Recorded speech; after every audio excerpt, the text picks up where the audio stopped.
절부터 25절까지 있는 말씀입니다. 시브리서 10장 19절부터 25절까지 있는 말씀, 신약성경 363페이지 함께 합독하겠습니다. 그러므로 형제들아, 우리가 예수의 피를 힘입어 성소에 들어갈 담력을 얻었나니 그 길은 우리를 위하여 휘장 가운데로 열어놓으신 새로운 살 길이요 휘장은 곧 그의 육체니라. 또 하나님의 집 다스리는 큰 제사장이 계심에 우리가 마음의 뿌림을 받아 악한 양심으로부터 벗어나고 몸은 맑은 물로 씻음을 받았으니 참 마음과 온전한 믿음으로 하나님께 나아가자. 또 약속하신 이는 미쁘시니 우리가 믿는 도리의 소망을 움직이지 말며 굳게 잡고 서로 돌아보아 사랑과 선행을 격려하며 모이기를 패하는 어떤 사람들의 습관과 같이 하지 말고 오직 권하여 그날이 가까움을 볼수록 더욱 그리하자. 아멘. 자, 오늘은 행복한 날입니다.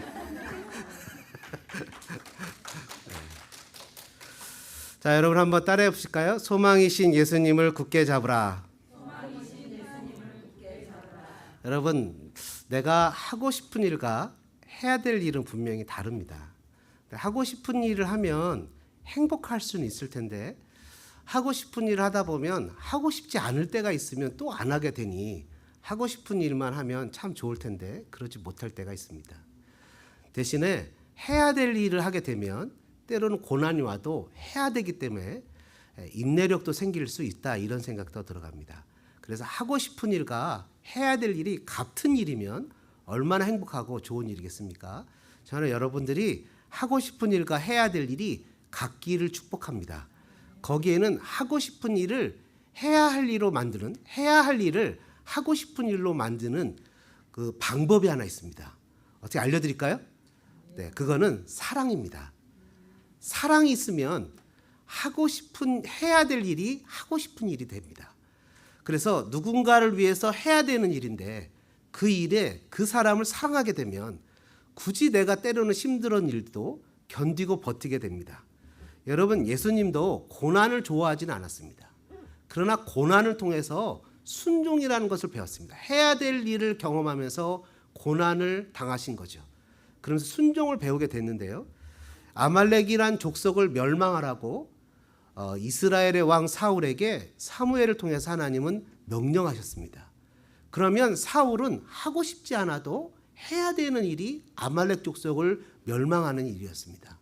근데 사무엘이 도착해 보니 아말렉 왕 아각도 살려두고 좋은 짐승도 다 살려둔 겁니다. 근데 사무엘이 책망을 합니다. 왜 하나님이 당신에게 명령한 대로 하지 않았느냐 했더니 백성들도 원했고 나도 원했는데 이 좋은 걸 가지고 하나님 앞에 예배하면 얼마나 좋겠느냐, 이렇게 얘기를 한 겁니다. 그런데 하나님께서는 사무엘을 통해서 뭐라고 얘기를 하시냐면 여호와께서 기뻐하시는 것은 태워드리는 제물인 번제물과 그 밖의 제사가 아니고 순종이다, 이렇게 표현한 거예요. 여러분, 충격적인 얘기를 한 거죠. 그 당시에는 제사가 없이는 하나님께 나아갈 수 있는 길이 전혀 없었습니다. 그죠? 구약시대 때는 제사 외에는 하나님께로 나갈 수 있는 길이 없었는데 하나님께 나아가는 제사보다 하나님은 순종을 좋아하신다는 거예요. 여러분, 오늘 본문도 아니지만 위에 8절에 보면 주께서는 제사와 예물과 번제와 속죄제는 원하지도 아니하시고 기뻐하지도 아니하신다, 이렇게 기록하고 있어요. 정말 하나님은 원하시는 건 뭘까요? 근본적인 죄의 문제가 해결되는 것, 그리고 하나님과 관계에서 순종하며 살아가는 것.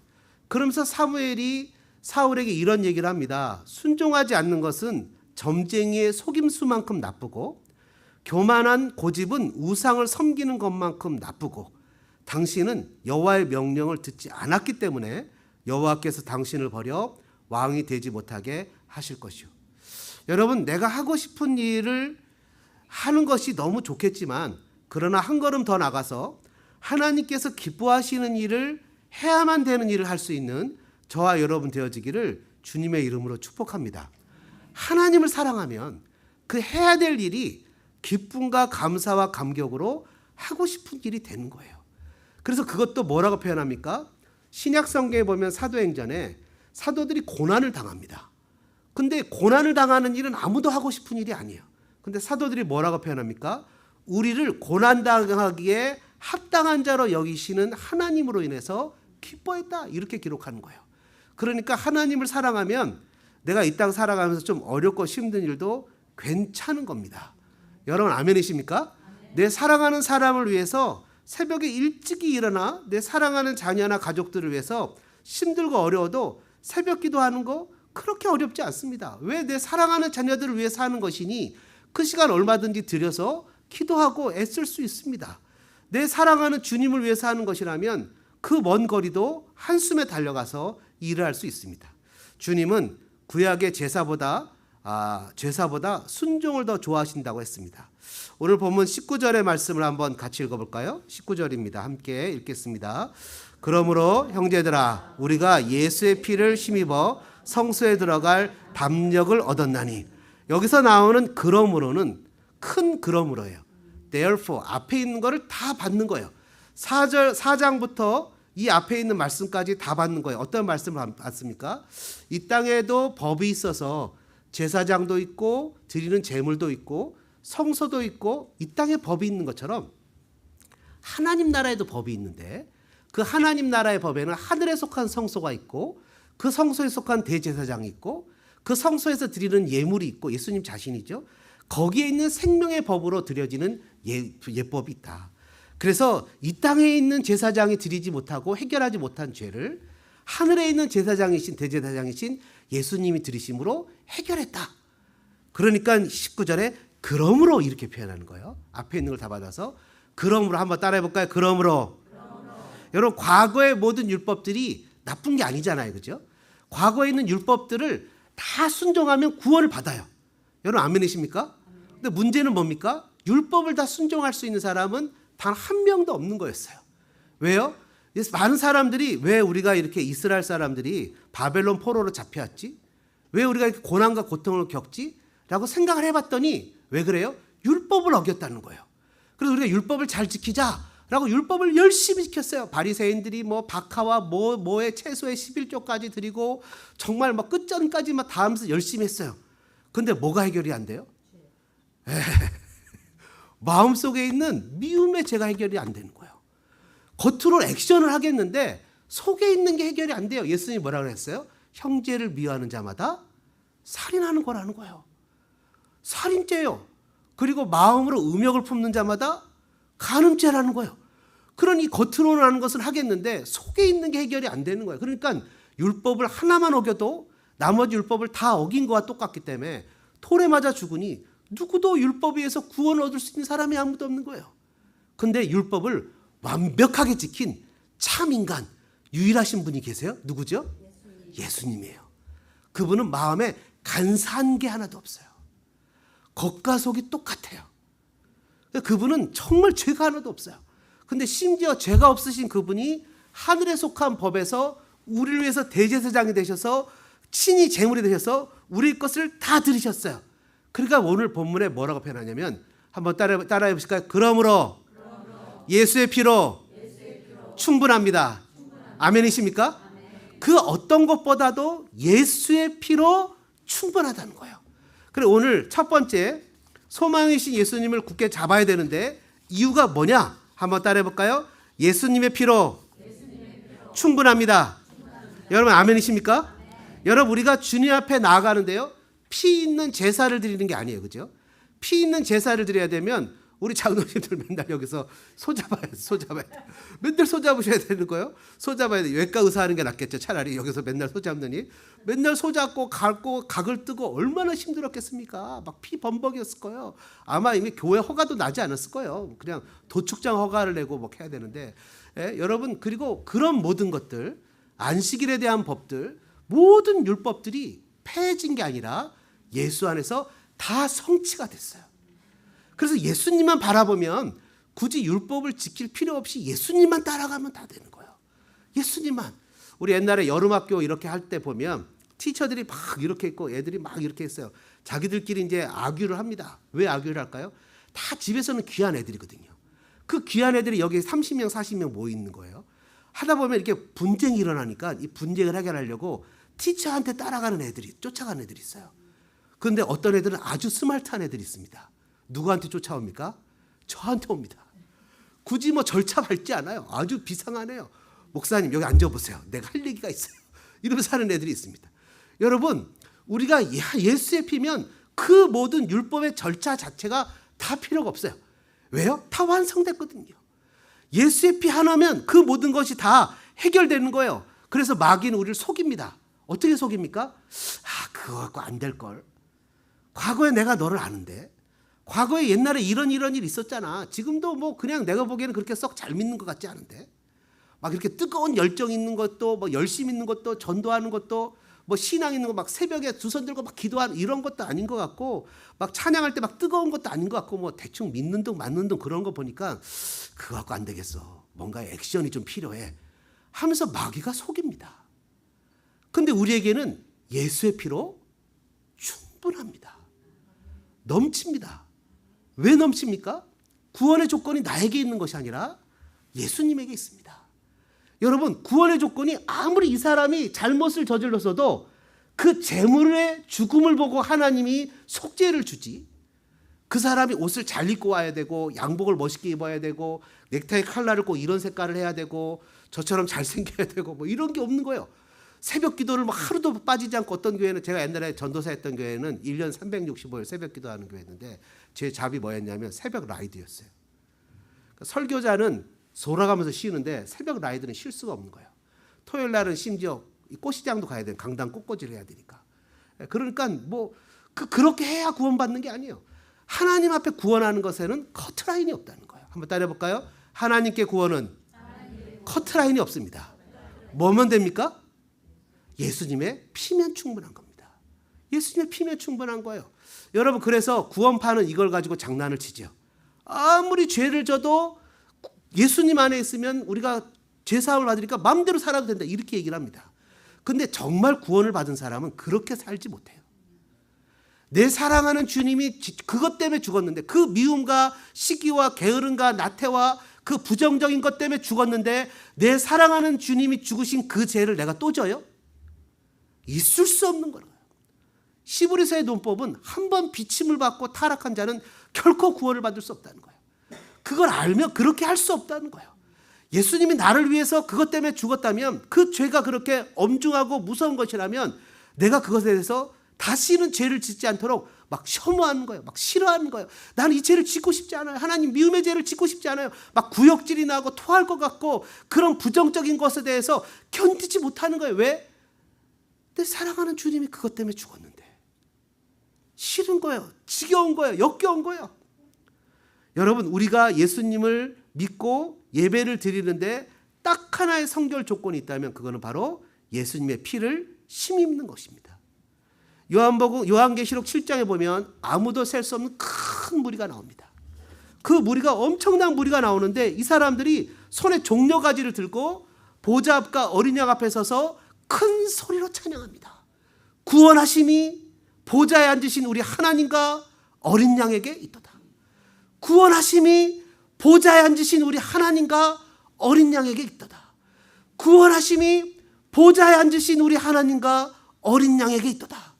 장로 중에 한 분이 사도 요한에게 묻습니다. 저 신옷 입은 사람들이 어디서 나오는지 아느냐? 전 잘 모르겠는데요.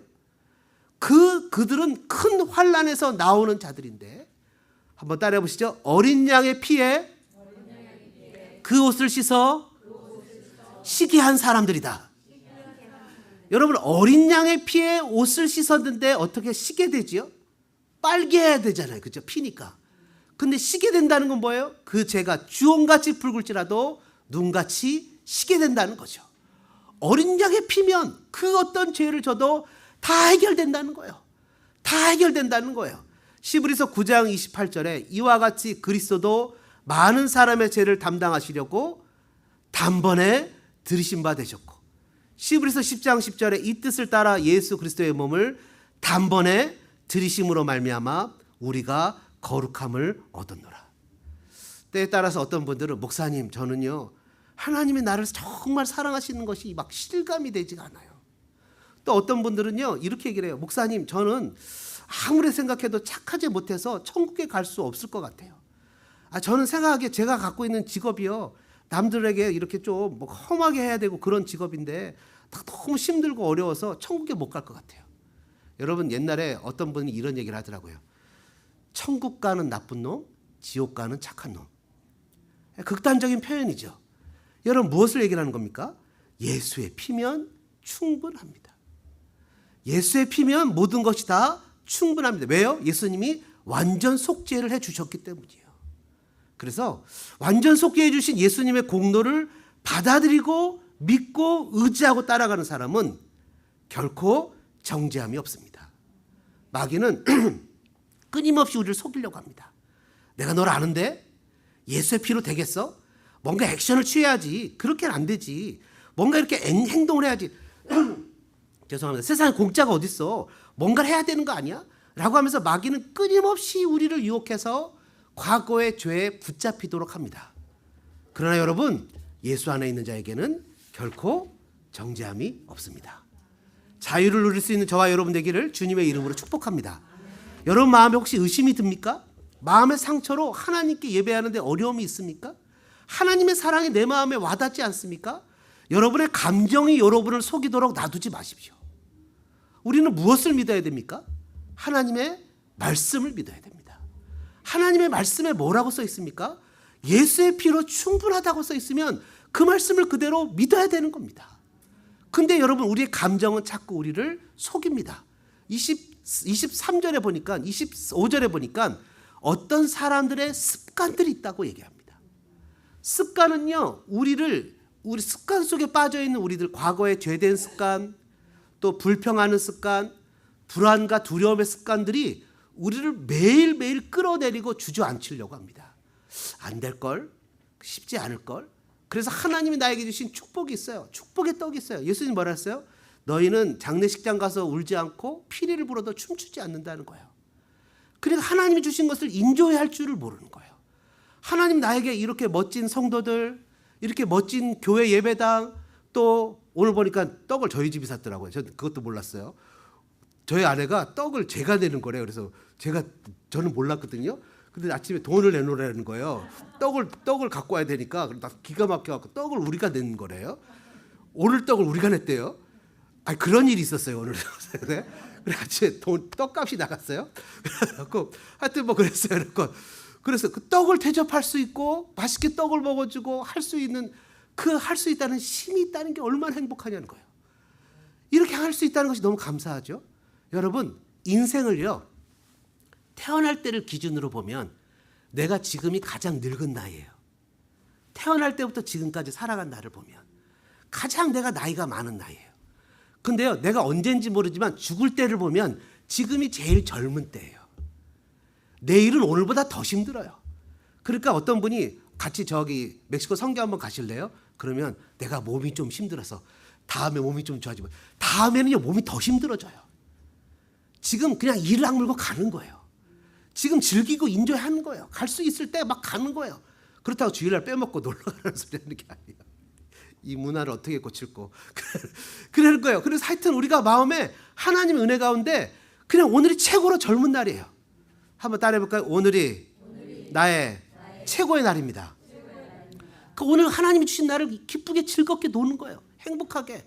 전도하고 말하고 식사 시간에 얘기하면서 오늘 목사님의 설교는 어땠냐? 당신은 어디서 은혜를 받았냐? 나는 여기서 은혜를 받았는데 목사님 떡값 낸 것에 은혜를 받았다. 뭐 이러면서 막 얘기하고 서로 격려하고 축복하면서 오늘 하루를 얼마나 생각 돌아보십시오.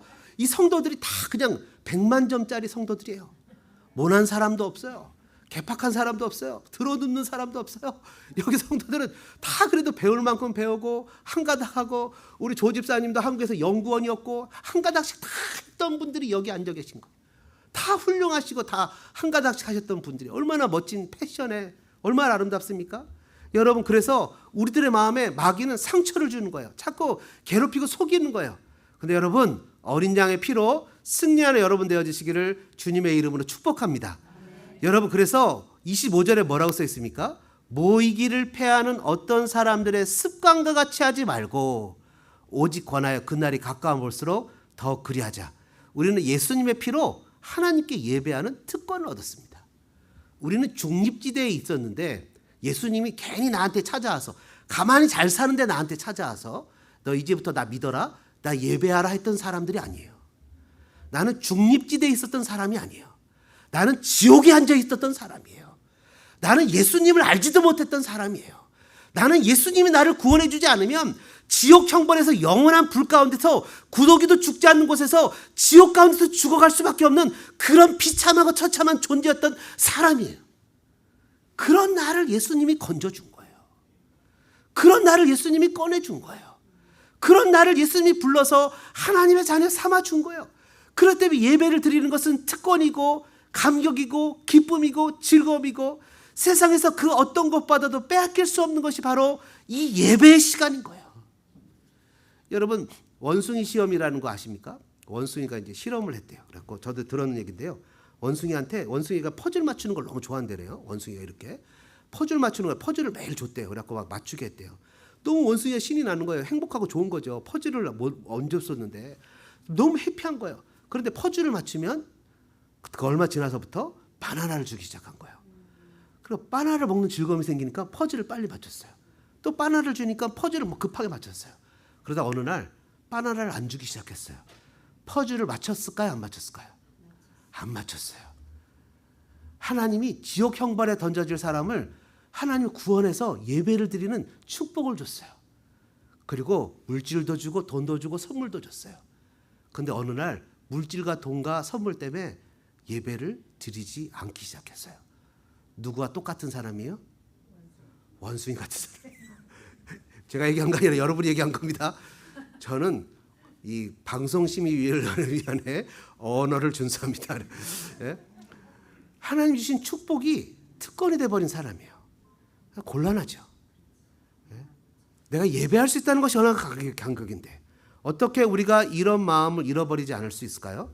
24절을 같이 한번 읽어보죠. 24절을 읽겠습니다.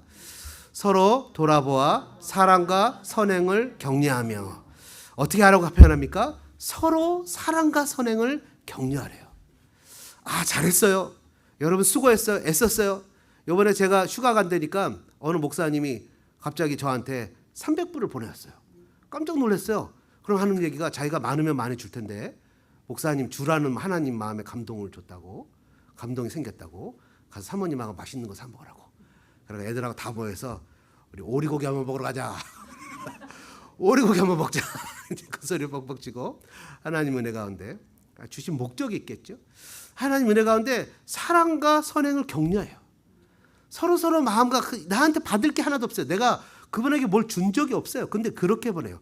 당신이 나에게 준 사랑을 흘려보냅니다. 이렇게 얘기를 하는 거예요. 카톡으로. 순간 마음이 당황했어요.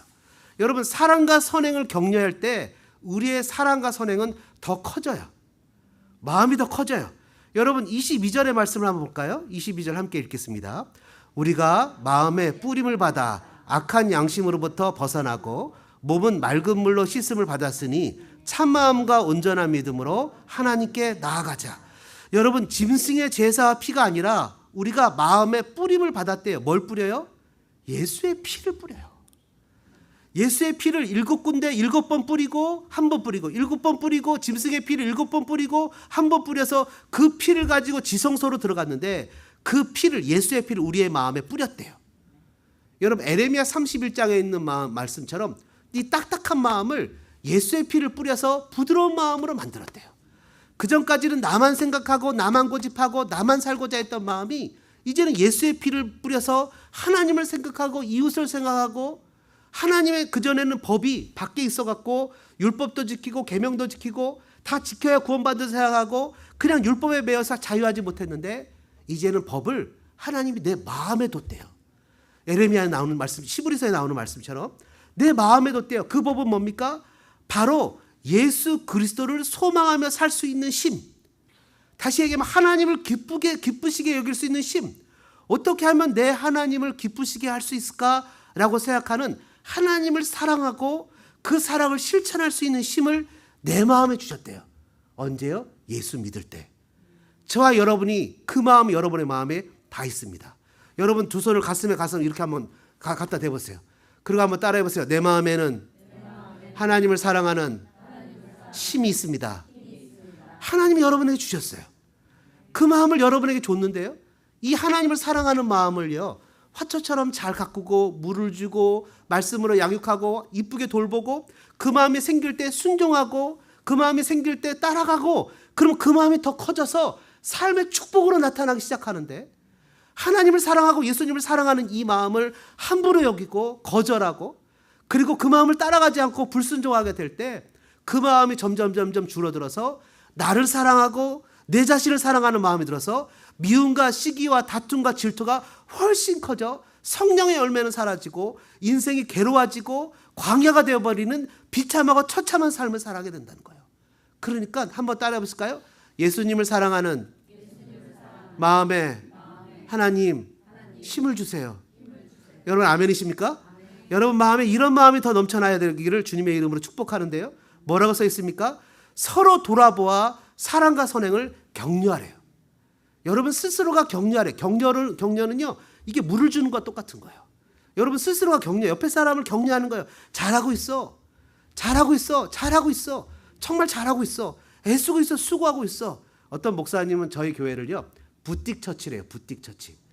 가끔 가다가 그 몇 년 전에 한 얘기거든요. 부띡처치라는 말이 무슨 말인가 곰곰이 생각했더니, 부띡은요 전문점이에요.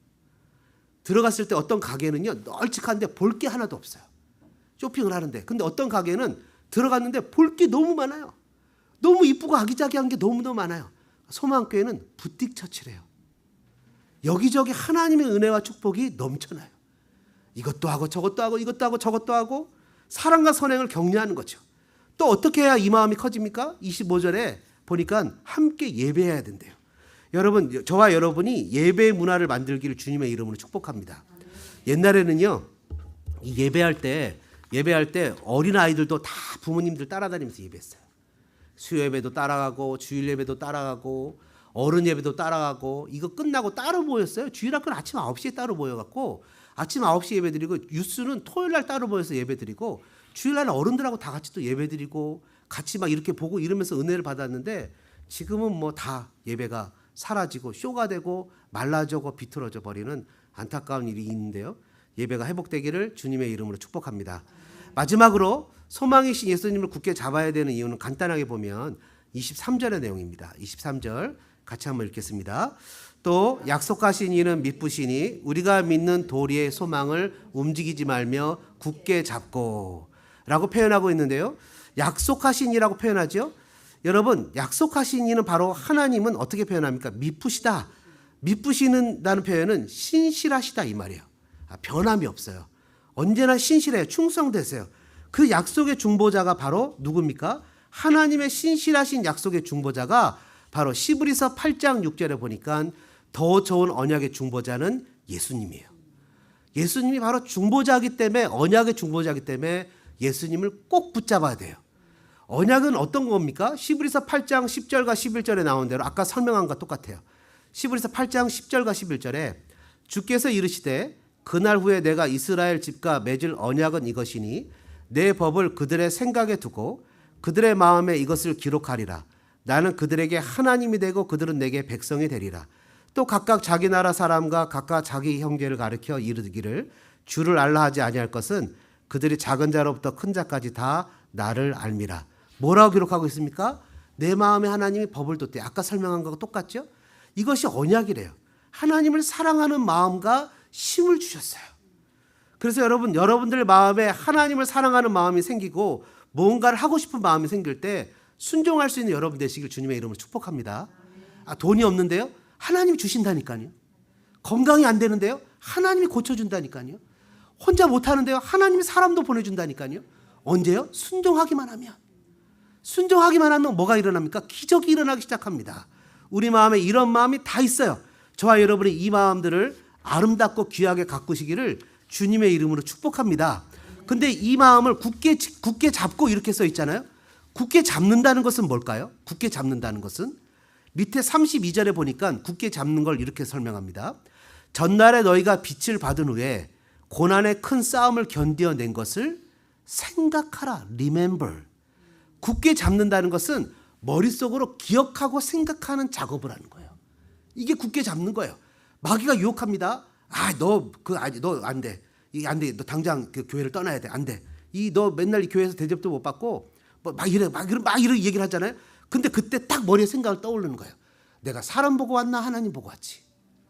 내가 사람이 불러서 왔나 하나님 불러서 왔지. 이게 굳게 잡는 거예요. 순간순간 막 섭섭한 마음이 들어가거든요. 여러분 가장 상대하기 어려운 마귀는 어떤 마귀예요? 섭섭마귀예요. 섭섭하면요 이게 뭐 누이 시누이도 상대 감당을 못하는 거예요. 근데 섭섭한 생각이 딱 들어갈 때 remember 기억해야 되는 거예요. 하나님이 나에게 어떻게 하셨는지를 기억해야 되는 거예요. 뭘 기억합니까? 36절에 보니까 환난과 비방 가운데 약속을 기억해야 돼요. 37절에 잠깐 오면 오실 지체하지 아니하실 예수님을 기억해야 되는 거예요. 38절에 의인은 믿음으로 살리라 말씀을 기억해야 되는 거예요.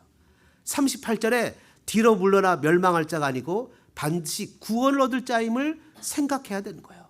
사랑하는 여러분, 예수님의 보혈로 저와 여러분이 승리하는, 그래서 하나님의 사랑을 실천하는, 실제하는 사랑을 받아들일 수 있는 복된 교우들 되시기를 주님의 이름으로 축복합니다. 이 시간에 우리 1, 2분 정도 같이 기도하는 시간을 갖겠습니다. 혹시 여러분들 가운데 아직도 하나님의 사랑을 마음에 받아들이지 못하는 분들이 계십니까? 여러분, 여러분의 감정이 여러분을 속이지 못하도록 믿음을 가지시기를 축복합니다. 믿음은 뭡니까? 그분이 나를 위해서 죽으셨다는, 나를 사랑한다는 성경의 말씀을 믿는 것입니다. 믿음은 무엇입니까? 하나님이 약속하신 것을 믿는 것입니다. 삶을 살다가 보면 고난이 있고 어려움이 있습니다. 하나님 나를 예배자로 세웠다는 것을 믿어야 됩니다.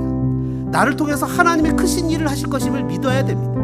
내 마음에 선한 소원을 주셨다면 그 소원을 주신 것을, 물질이 필요하면 물질을, 사람이 필요하면 사람을, 건강이 필요하면 건강을, 신분이 필요하면 신분을 주실 것임을 믿어야 됩니다. 그래서 하나님 앞에서 그 믿음을 가지고 당당하게 그 마음을 키워나가야 됩니다. 하나님 반드시 사랑과 선행을 격려하며 모임에 힘쓰는 여러분들을 축복하실 것입니다. 이 시간에 우리 2, 3분 정도 함께 기도할 때 이렇게 기도하면 좋겠습니다. 주님, 제 마음에 하나님을 사랑하는 마음을 더 힘을 주시고 키워주시옵소서. 제가 주님의 뜻에 순종할 수 있는 사람이 되게 도와주옵소서. 우리 주여 한번 외치고 통성으로 기도하겠습니다. 주여.